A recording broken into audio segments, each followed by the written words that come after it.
What's up, my sweet potatoes? It's me, Beans.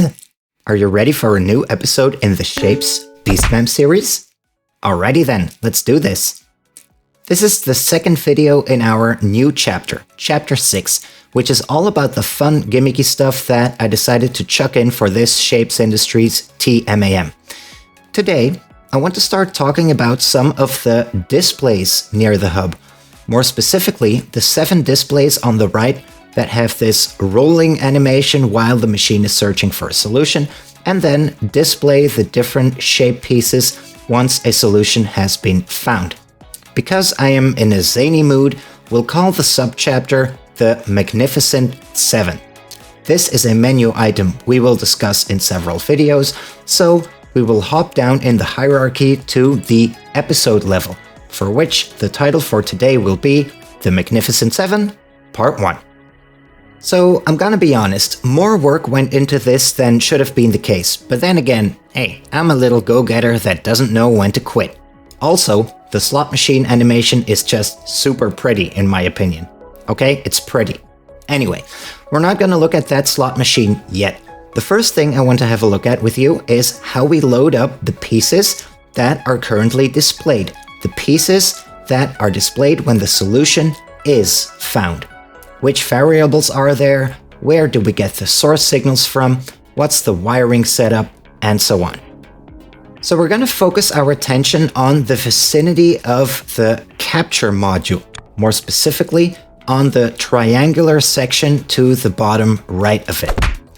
The first group of signals that I would like to have displayed on those displays near the hub is the one of the floating pieces that the capture mechanism has locked in. Moreover, I don't just want to display the pieces as such, I also want them to appear in the order that they're stacked in, because everything else is just so unstylish. And well, the problem is, our clocks don't necessarily output their solutions in order.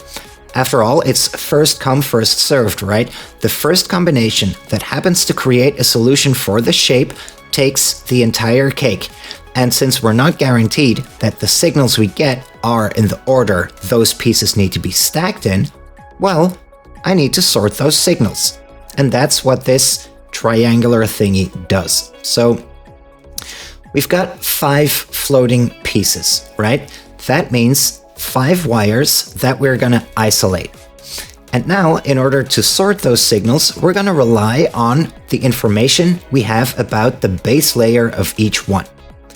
On the right, we've got a total of 15 output wires in 3 groups of 5. 5 wires for base layer 1, 5 for base layer 2, and 5 for base layer 3. Now, I bring in the combined base layer code shape. You remember that one? I bring it in, and then in a very brutey forcey way, I'm just gonna compare everything with everything. Now that I look at this shape, I see it's all circles, so as a matter of fact, let me go back to the hub, and let's put in another signal. I'll be right back. There, that's better. Now we've talked about this code shape on a number of occasions already, so I hope you remember that its color represents which base layer the first float piece has, alright? So I simply isolate the color on one hand, and then I run the first float piece into these 3 comparing modules on the other.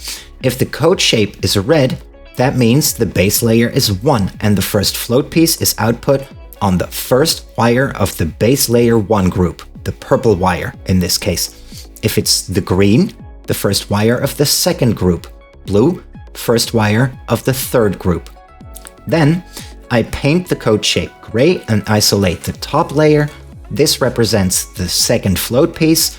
Circle means base layer 1, square means base layer 2, star means base layer 3. And we repeat the process. And we repeat the process 3 more times so that now every floating piece is redirected to one of the 15 output wires. And even though now we do have more wires, at least they're sorted. That's progress.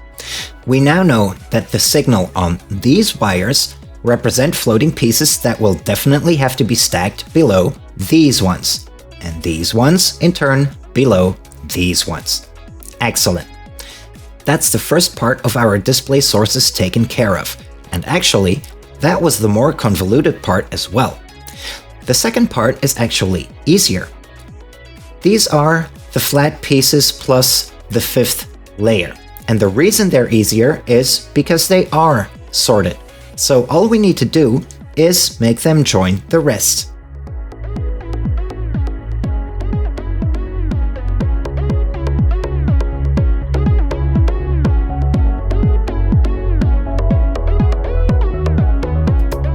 Oh, that's right. Remember this from the previous video?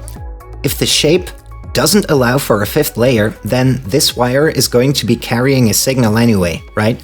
With the cleanup shenanigans we spoke about? Well, if the shape doesn't actually have a fifth layer, then I don't want it on my displays either, because anything else would just be so unstylish. So now we need a filter that checks if the signal is white, and only if it's white it gets to pass, and now we've got extra ticks on this wire, so we need to compensate those ticks on all the other wires, and well, beauty comes at a cost, okay? So anyway, now we've got 20 wires. 3 times 5 for the floating pieces coming in from the left, 4 remainders plus a fifth layer coming in from the top right. But the good news is these wires are sortable.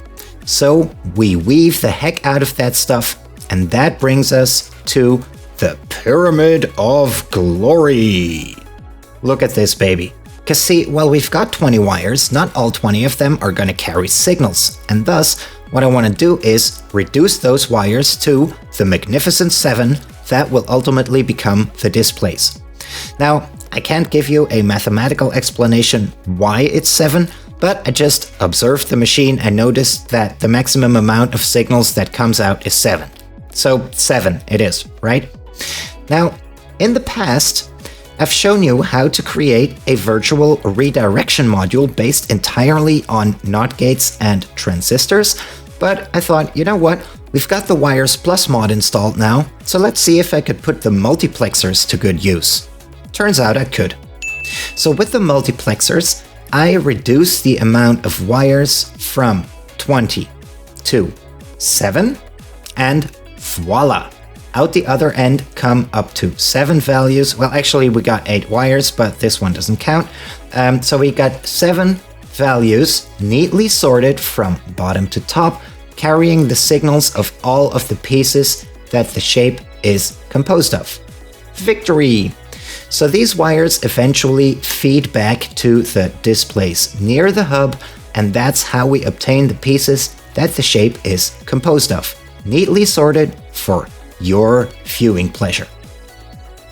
Next time, we're going to continue with the Magnificent 7 displays, and we're going to have a closer look at how the rolling slot machine-like animation works that is displayed whenever the machine is still searching. You know, this one. So, yeah, I hope you're looking forward to it. As always, smash that subscribe button, leave a comment for this video or a thumbs up, that's always greatly appreciated. And then you and I will meet again for the Magnificent 7 Part 2. Take care. Bye.